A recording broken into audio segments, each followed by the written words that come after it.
अस्सलाम वालेकुम।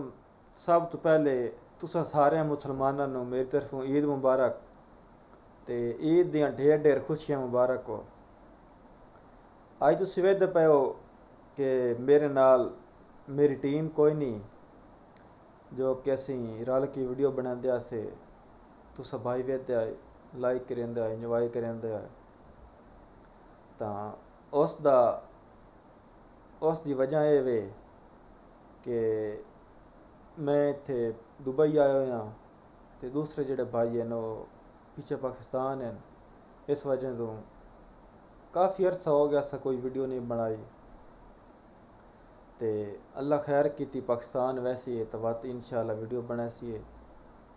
ते अज वीडियो बनाने का मकसद ये वे कि सारे भरावां नू सारे दोस्तां नू साडी तरफों ईद मुबारक ते ढेर ढेर खुशियां मुबारक। आपने ख्याल रखा है। अल्लाह हाफिज़।